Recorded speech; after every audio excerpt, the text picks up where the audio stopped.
Yeah, now you're up. There we go. Very nice to speak with you today. Hello, everyone in the inner space who's come to watch the show today. Hopefully, it will be exciting. It'll be better than a shot in the arm, I promise.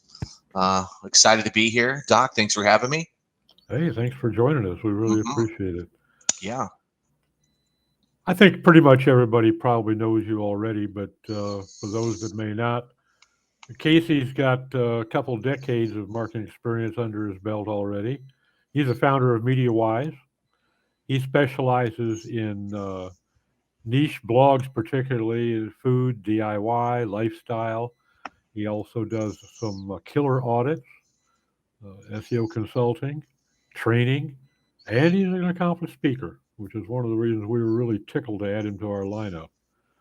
So Casey is today hitting us with a game show guide to schema optimization and penalty. So Casey, with that, I give you the podium. Do your worst.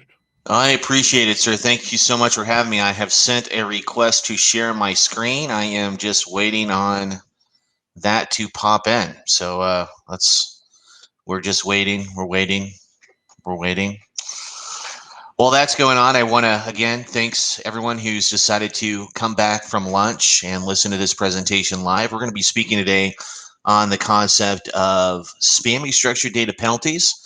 Hopefully, in a schema can be extremely boring, so hopefully we'll be able to liven that up. I put together a theme deck if we can get to that. So we're just going to wait here, and once I can share the screen, we'll get going. Sure do. All right, guys. So right now we're at 108, and this is going to take a little longer than 135. So do you want to just plan on just plowing through it, or what would you like to do? Plow on You're through. you're going. Okay. All right. So as hopefully all of you are still on the call today, if you're not, thanks for hanging in there. My name is Casey Markee. I'm the founder of MediaWise. We're going to talk today about schema optimization penalties. I'm going to rely on Steve and Doc to both let me know, and what I have time left because all I can see, of course, is the main screen here. We're going to go ahead and get through this presentation. I think this is going to be interesting to all of you on the call. A little bit about me. You could follow me on MediaWise. You can follow me on Facebook. I'm the one that tends to share the funny memes and has really good observations on my life, good times. My long-suffering wife, spouse Tiffany, really enjoys reading my Facebook updates. I say with a snicker. So what we're going to learn today, guys, we're going to talk about schema. What's the big deal? We're going to play a little bit of a game to make this a little bit interesting. We're going to talk about the topic of spammy structured data penalties. So we're going to talk about how to recover from those spammy structured data penalties, and we're going to have some sessions and takeaways to help you and your clients approach these if you run into them in the future. So schema, what's the big deal? So one of the things to understand is that back in 2012, the top search engines, Google, Bing, Yahoo, Yandex, all agreed on accepting schema vocabulary for highlighting content on web pages. That's when schema.org was born. And you can see an example here with recipe. Most of my current dealings with SEO, dealings with schema in general, is with recipe and lifestyle sites. I literally, that's 90% of what I do. And the cool thing about working with recipe and lifestyle sites is they tend to be the test bed of lots of schema with Google. You can see over here that schema, for those of you who aren't aware, schema.org provides a collection of shared vocabularies. We're going to go over a lot of those today. But the most important thing to understand is that schema code is just used to turn unstructured data into structured data so that search engines can better understand what's going on with the website content. And what we're going to cover today is an example of all this in action. This is an example of structured data here, unstructured data here. You can see it's not very attractive. This is what a lot of the web looks like, a lot of the web back then, a lot of the web now. And this is what structured data looks like. And you can see that this is what I basically get my bread and butter on. I work, again, exclusively with food, lifestyle, do-it-yourself sites. We get a lot of snippets that we have to optimize for. This is a great example of a regular recipe snippet. The featured image, the breadcrumbs, the aggregate ratings, all of it. And what we're going to do today is understand that Google uses structured data to understand and rank web pages better. But the most important thing to understand is that structured data by itself is not a ranking factor. Structured data, of course, allows Google to understand algorithmically the pages a little better. And there are clear instances where if you lose structured data, traffic can fall because your conversion basically falls off a cliff. But per Google's repeated statements over the years, and our own testing as individual testing as SEOs, structured data itself, by itself, in a vacuum, not a ranking factor. We want to basically use, though, to understand that it is an indirect ranking factor. It will help you rank better. And this is Gary Eash from PubCon Las Vegas several years ago when we was talking about that. This is one of many, many statements by Google on the ranking benefits of structured data. Now, there is a lot of schema out there. 792 types as of today. What's interesting about that, though, is that even though there are 792 types of different schema, theoretically, Google only supports a small number. Now, theoretically, Google supports all of them, but only a small amount of those schemas return rich snippets. So we're going to review those very quickly here. Here's a very hard to see guide here that Google publishes on which schemas they support. And there's only about 32 different content types that the average SEO can use to enhance the search engine ranking positions. And I've linked here to the page on Google that covers these in detail. But what we're going to focus today very quickly is talking a little bit about microdata versus JSON-LD. So microdata is the traditional method of structured data. It works by adding schema.org information directly to the HTML code already present on a page. Then we have the JSON-LD. That's JavaScript object notation linked data. It's an alternative to using HTML markup. It relies on JSON to provide that same schema.org information to data consumers alongside HTML.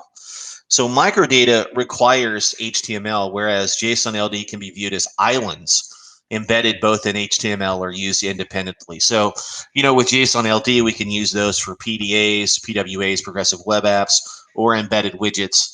We can just do a lot more. Here's an example of the microdata. You can see that it's okay, but it's not super attractive. This works with information already present. You had to insert microdata in line with the code to work. And then here's an example of the JSON-LD. This JSON-LD can be, it's completely independent of the content already the page. We can inject into a header. We can inject it into the footer. We can inject it anywhere on the page we wanted.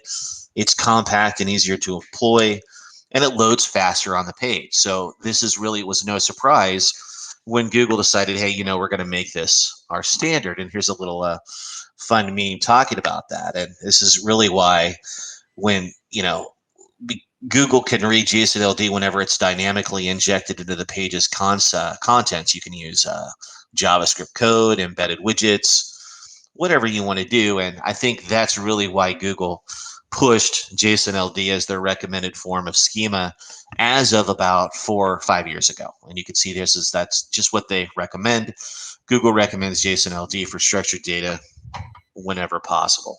And this is many of you know our colleague John Henschel. This is back in March 2018 when Bing read the winds and realized, hey, we're going to go ahead and support JSON-LD, and then the tide has gone. So we're basically at the level now where most everyone who's playing with structured data is using JSON-LD. And the question is always, here's a great GIF from whether you're a GIF or a GIF fan. This is a great photo from Price is Right. This is funny because this is the original time that the last time that a Showcase Showdown contestant actually won both showcases. This just happened again this summer. It happened just a couple months ago. Fantastic situation. I'm 40 plus years old and I've only ever seen this twice in my lifetime. Pretty interesting. So, unlike microdata, JSON-LD offers greater ease of implementation. It's clear, it's easy to use between inline script tags instead of wrapping HTML properties. It's easy to see why JSON-LD won. And here's the other thing, Google really likes it because it saves you tweaking time when you change the source code of individual pages. That, and of course, there's It does have its limits, though. I know that I and others, when we initially started out, we were using a lot of Google Tag Manager to apply JSON-LD whenever we could in the pages. It worked, but the problem was is that Google decided, maybe you shouldn't be doing that. So it does have its limits. Google advises against using Tag Manager to implement structured data, and it's fine. For many of you on the call, I know you're still doing this. This is great, but this is just a warning for you. Probably if you can look for a different way to implement it at scale, you should. Schema app is a great opportunity, or other ways that you can automate this at scale. Regardless, it can work, but you should always make sure you're getting the results you're looking for specifically. Okay, now let's go ahead and move on, and let's talk about a little game we're going to play here. This is a little Schema Jeopardy.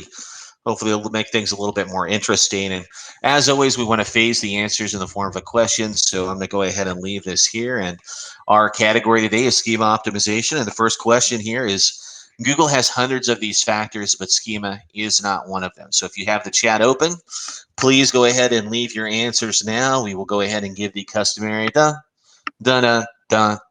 count of 5. So the answer, of course, to this is Google has hundreds of these factors, but schema is not one of them, and that is a ranking factor. And I mentioned that earlier. There's no generic ranking boost for structured data. Structured data, of course, just makes it easier for Google to understand the content of the page. When deciding which schemas to use, Google says to use this resource. So we'll give the customary 5 seconds. And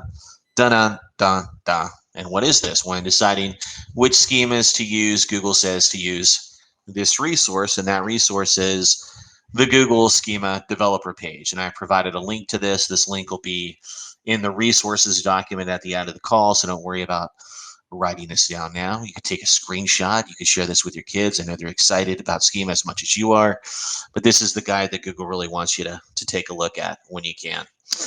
Next question. These schema-generated SERP features are not guaranteed even when coded properly.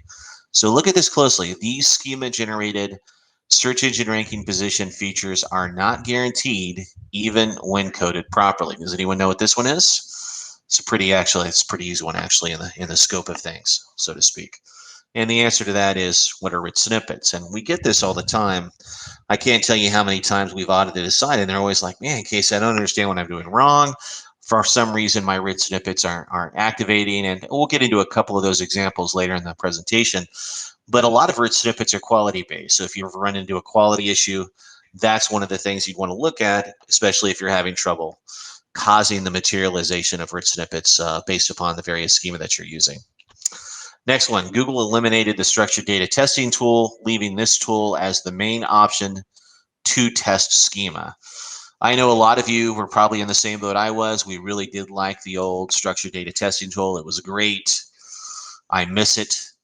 We held a mock funeral for it. I know it is what it is, but Google still allows you access to another tool, and that tool, of course, is the rich snippets, rich results testing tool, which I've provided a link here.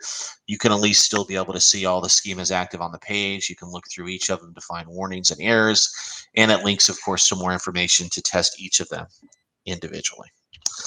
Now, this is what it looks like here. It's not as fancy, but at least we can go ahead and insert both code and URL snippets whenever we need, and provide kind of real-time testing based upon different platforms, whether it's the Googlebot smartphone or desktop.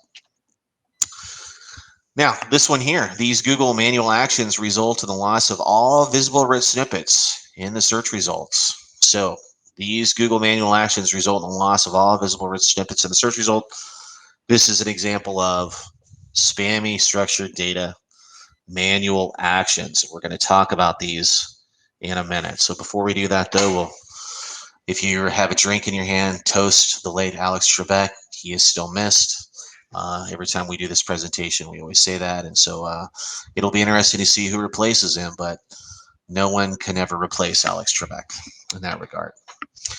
Continuing on, let's go ahead and talk about spammy structured data penalties at scale. Spammy structured data penalties have been around since 2014. You can see this notation from Barry over at Search Engine Roundtable. As a matter of fact, if you were to find this article, you'll see that I'm in it, and there's actually several comments that I talk about this in detail.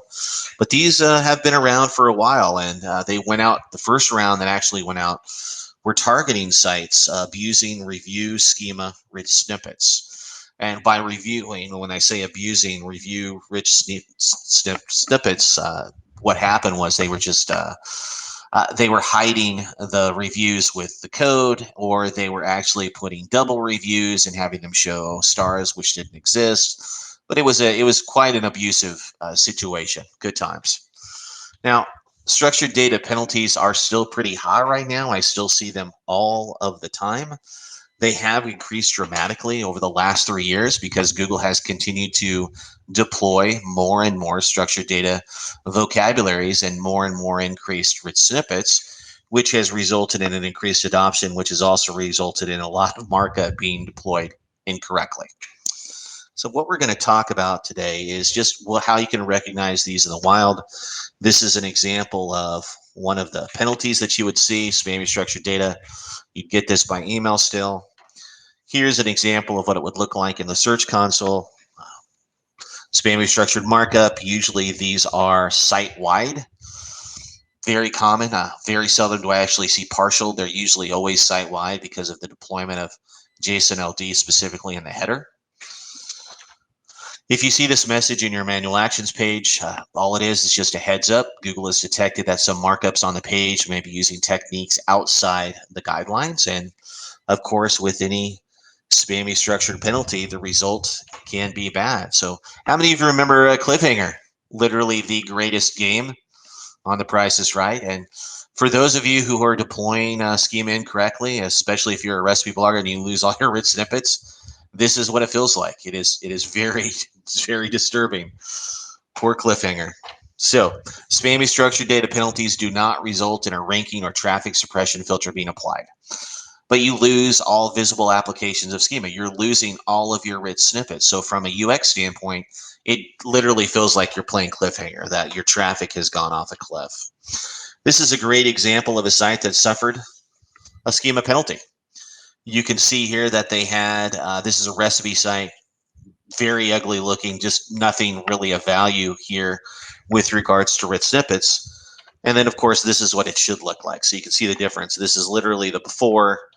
This is the after. And so, until we unwound the penalty, you could see the huge drop in conversions that would happen. You can see that the featured images are gone, the preparation, the calories, all the information that makes recipe sites stick out and in a good way have all been removed. And people always say, like I said, well, okay, Casey, again, this isn't a penalty in that you lose rankings, but try to explain this to a site owner. Look at this. This is the no penalty. You can see that they had 664,000 clicks. And then you can see right away there with the penalty when they lost all the rich snippets. So whenever you hear someone say, yeah, they can't be that bad, this is bad. In this example, this blogger lost about $17,500 worth of ad income. So that's a big deal. So we definitely want to take advantage. We want to unwind these spammy structured data penalties as fast as possible because they do cause a drop in conversion, which of course can cause a drop in traffic, as you can see here. Strong, rich snippet-driven sites are very common in the recipe niche, so that they will have a larger than usual fallout in overall click volume. So it may not look like a ranking penalty, but it certainly feels like it, and we want to fix those as much as we can going forward. Now, I do want to bring this up here. There's a pro tip here. Poor UX or speed issues can result in a loss of rich snippets on a per-page basis. Now, this is a great example of a food blog that had, you can see here that this is the before. You see their best ever homemade flour tortillas there at the bottom. Well, in this case, what happened was the blogger had failed to paginate their comments, and they were told incorrectly that what happened was they got some bad SEO advice. So this is the before, and this is the after. Do you see the difference where the snippets have all passed? I'll pop back in here. So that's the before, and that's the after. And in this situation, what happened was they had hundreds of comments on the page, and they were told by another relatively not too bright SEO to remove all the pagination of the comments on that page, which caused the DOM nodes on the page to skyrocket. DOM nodes, of course, a little piece of code that make up a whole page. Google tends to go a little batshit crazy when you get above, 1,500 DOM nodes specifically. And in this case, the DOM nodes skyrocketed to 3,000 plus. And what also caused was the page to just fall off a cliff on the mobile page speed side. It loaded to 20 plus seconds. So all rich snippets disappeared. All I had to do was go back into the blog, turn on the pagination, refetch the page, and boom, we got all the rich snippets back within not even a day. So that's just something to be aware of. You want to follow, you want to make sure that you've made your pages as accessible as possible. You want to paginate your comments whenever you can. You want to lower those DOM nodes because those can, of course, appear, they can present as a penalty on the structured data side when they're really not. Okay. Now let's go ahead and talk about the various penalty triggers that happen with Schema. The first one is using outdated plugins that inject Schema. This was a big one back in 2016, 2017 with Easy Recipe, which is basically a terrible plugin that's no longer used by the majority of food bloggers, but it was very popular at the time. The authors just stopped supporting the plugin, and it resulted in hundreds and hundreds of manual actions. I remember one time that I almost spent my entire vacation doing nothing but responding to requests for audits on manual actions because this was so prevalent. This is another example. Again, same plugin. What happened was it was causing ratings to be pushed out in the code that were invisible to the user. And so that's never good. We don't want to mark up content that is invisible to users. And this still happens with lots of plugins. Travelocity had this problem actually a couple of years ago. It could be unwound pretty quickly. You just have to make sure that we don't hide structured data if we can help it, because it's a very common trigger for spammy structured data penalty. So in this case, the reviews were on the page, but they were not visible. The reviews were not visible on the page, but they were coded into the code. There's no way to leave an actual rating by a user. All reviews or Schema must be visible or displayed on the page. Pretty simple one, actually. Continuing on, marking up fake ratings or reviews. This is actually still pretty common, but Google goes after it pretty readily.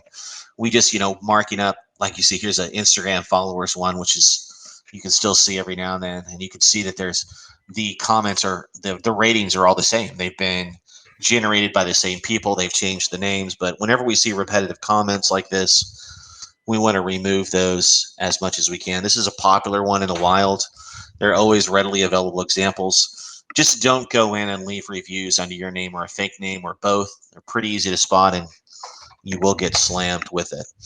Here's another one here. This is marking up ratings or reviews not specific to the product or service. We see a lot of this happening with category pages when we go in and we have stuff that shouldn't be marked up specifically on the page. So this is a trendy handbags with here, and we don't want to mark up category pages with review schema ever if we can help it. Product reviewer ratings information about a specific item, not about category. For example, hotels in Madrid, summer dresses, or cake recipes. You might also start to see, especially this cake recipes is a good one. We have a situation going on in the recipe niche right now where a lot of people like to mark up their roundups.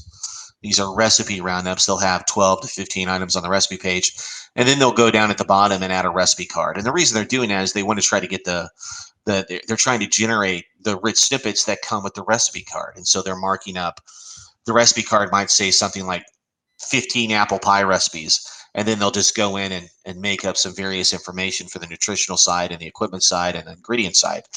And they'll generate rich snippets. They'll generate ratings. They'll generate a featured image. But we now know, especially based upon recent comments by John Mueller just last week in a Hangout, they're going to start going after this more. It's something that's always annoyed me. Sometimes Google enforces it. Sometimes they don't, so we don't want to do it. Speaking of the recipe niche again, one of the very popular ones that it's still hilarious that I still see it is you've got people who are marking up content with the wrong schema. This is someone who's selling a Motorola charger for a baby monitor on their site, and they used a recipe card to provide the information because I guess they just liked how it appeared. And you can see that under ingredients. The ingredient is the power adapter, and you can see under the instructions, it's all about how to set the AC to DC adapter to a 6-volt setting. And they're using recipe schema here. And I'm sure you would agree that this is not very appetizing for the user if they run across something, how to replace the charger for a Motorola baby monitor, and they're using recipe schema. Very quickly, good takeaway from this, non-editable content should never be marked up with recipe schema. This includes body scrubs, essential oils, face creams. Anything non-food related cannot be marked up with recipe schema. Otherwise, you may trigger a manual action. No fun on those at all. This is kind of interesting. This is marking up third-party reviews on a website. There are two major types of Google local review guidelines. They cover review snippets and critic reviews, and confusing the two can easily trigger a penalty. This is something that Mike Blumenthal pointed out quite a while ago. Review snippets need original content. They can't be from third-party sites, and they need to be visible to both the search and the reader. This is just something to be aware of, especially if you're operating in the Google local niche. We don't want to confuse reviewed ratings. We want to make sure that everything is visible and above board whenever possible. Now, this is a recent one. This has just happened over the last several months. This was a spring that Google released Yoast SEO 6.2. The good thing about Yoast, and again, I like the plugin, but the big problem with Yoast is they always feel they're the smartest people in the room. And in this case, they were just a little bit too smart for their own good. They decided, even though that Google was publishing clear guidelines about what they wanted, that, the guidelines weren't really correct. So basically, Yoast pushed out this change to their breadcrumb schema that resulted in site-wide issues. And it was so bad that they had to roll it back. They had to roll back and radically simplify their breadcrumb scheme output because it didn't align precisely to Google's breadcrumb documentation, which always blows me away. Again, that would be the first thing I'd want to do. Hey, if Google wants to update their breadcrumb documentation to something else, great, but let's not push out what they should be doing. We should be pushing out what they are doing. And in this case, what happened was you could see that it would validate sometimes in the rich snippets testing, but it would result in an unnamed item happening in the plugin schema. So the breadcrumbs would always look really wonky. They would look really jinky if you were looking at them in the search results. They would just look incomplete. And it also caused site-wide issues with Google Search Console because we had literally everyone who was running Yoast started to email support or myself or whoever they were working with about all of these huge breadcrumb schema issues that they were generating. Wednesday, it was fine. By Friday, they were generating all these issues, and it was because of this update. And so Google had to roll that back. Not Google, but you could see that Yoast had to roll this back. They rolled it back. Anybody running Yoast 16.2 or higher was triggering this schema error, and they ended up having to roll everything back via 16.5 to fix it at scale. Moving on, one of the other ones that we've seen a lot of lately is failing to remove expired job listings. This is from 2018, but I'm still seeing this all the time online. And it's really simple to do this. Basically, what you want to do is when you're doing this is you want to go in and you want to put a valid through date on on any job listing that you have, especially expired job listings. Once you have this valid through approach, then that's honestly enough. Here's an example, one that I just coded very quickly here. So you can get an idea of when the expired job listing actually closes. Really simple to do. And the simplest way to fix this is just to ensure that the valid through property is populated in the post when you fill the position. Or you can also just remove the job posting markup from the page. You can remove the page entirely, return a 404 or a 410, or you could even add a no index meta tag to the page. Good times. Now let's talk about penalty recovery really quickly. We've gone through some of the triggers. Let's talk about how to unwind this. Again, I know many of you watch Press Your Luck, literally the greatest game show in the history of the world. If you haven't had a chance to watch the new installment with Elizabeth Banks, I believe it's on ABC. It is great. Well worth your time. Love the whammies. Love the whammies. So how do you unwind these? And it's really a simple process. So that's our whole goal here is keep it simple, stupid. We want to check the Search Console. We want to verify in the rich snippets testing tool. We want to reference the right guideline. We want to get help if needed. We want to test the fix. And step number 6, we want to request reconsideration. And so let's go over those really quickly. We want to check the Search Console structured data report first and foremost. So here's an example of a site that's incorrectly using how-to schema.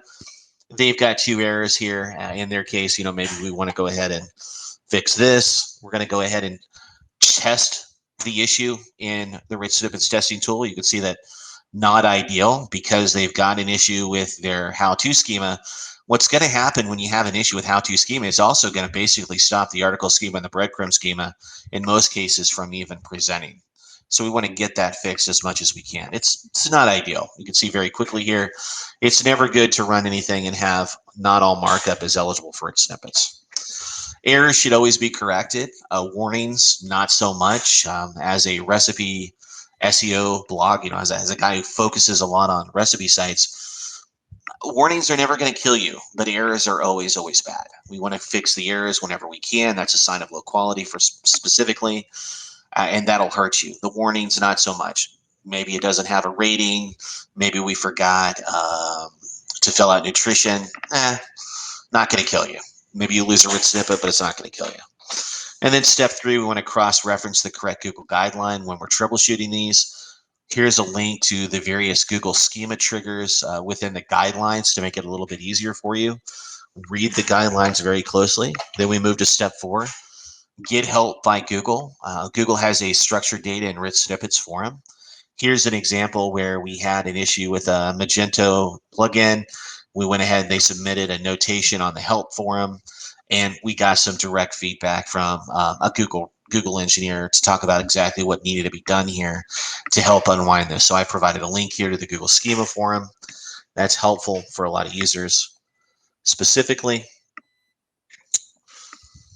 continuing on here, we also want to test the fix. Once we've done it, we want to clear the cache. So we want to go in, page is eligible for its snippets. You can see there's no issues anymore. That's always a plus. And then finally, if necessary, we submit a reconsideration request. Oh, dear glorious Google, master of all our domains, humbled be thy name. Please look promisingly upon our respectively request reconsideration requests, or something less flowery, if you like. We've got some information here. In this case, this is a simple request reconsideration involving a mangled mix-up of both schema.org comment and schema.org user comments, which caused site-wide errors. And we submitted this, and lo and behold, we got a response back very quickly. Fastest I've been able to unwind a penalty is less than 12 hours, though I tell you, lately things have slowed down, but you can do it. And all you have to do is follow the simple 6-step guide. So kind of as a session takeaway, 5 steps to unwinding schema-based penalties. You want to use the right tools. We want to check the structured data report in Search Console, then verify in the rich snippets testing tool. We want to review the right guidelines. Google publishes detailed schema-specific guidelines on all 30+ schemas. We want to seek help if needed. The structured data rich snippets is a gold mine for assistance. Or you can email me or send me a question on Facebook or Twitter. If I don't know, I will definitely find out for you. As my wife says, I do not know what I do not know, and there's apparently a lot I do not know, according to her, and that's very true, I'm sure. Correct the issues. We want to resolve the errors, then test the fix visually and resubmit to Google. And then finally, if we have to submit reconsideration, we submit that request once we've noted the issue, once we've provided a fix, and once we want to trigger Google so that they can manually review our handiwork. So here's a must-read schema penalty resources and tools list that has been updated.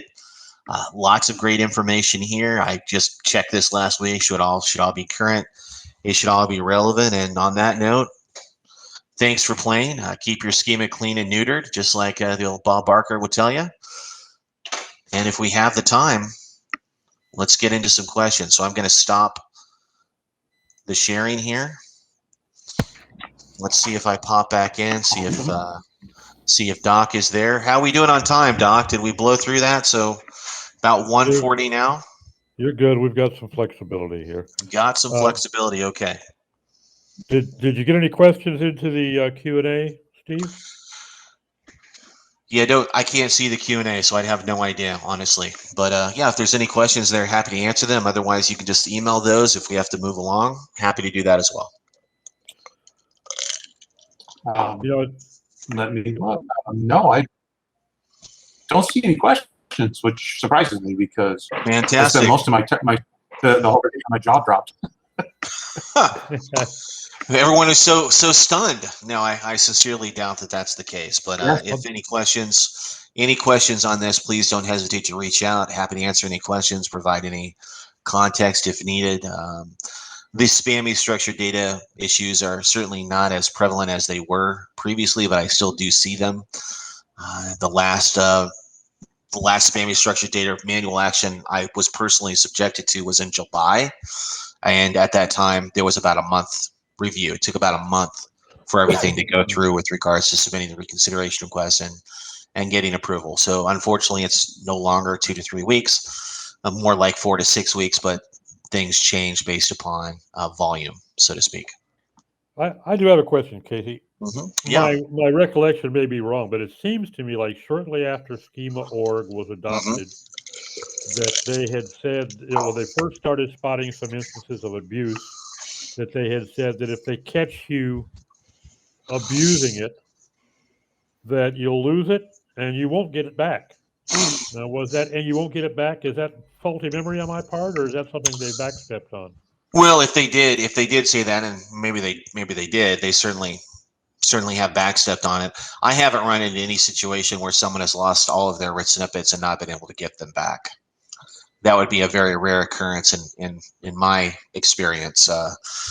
And I would certainly not be very good at my job if someone contacted me to help them unwind a spammy schema penalty and we weren't able to get it resolved. So fortunately, that hasn't happened to me. Not that it couldn't happen to someone, but usually my situations are just user error. It's not intent. I hope that Google doesn't read too much intent into things, because I can't tell you how many times a blogger has installed a plugin based upon a recommendation from someone else that has, of course, triggered one of these spammy structured data issues. And then, of course, we've just had to unwind them and plead ignorance to Google in the recon request. And that's been good enough.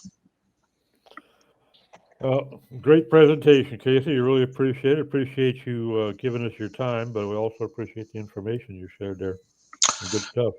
Yeah, it's it is my honor completely. So again, anyone on the call, I know we had to go through that pretty fast. Anyone has any questions, feel free to email me directly. And I'm excited to see the rest of the presentation. I wish all of you the very best. Thank you so much for having me today. Thank you. You take care. You. Yeah.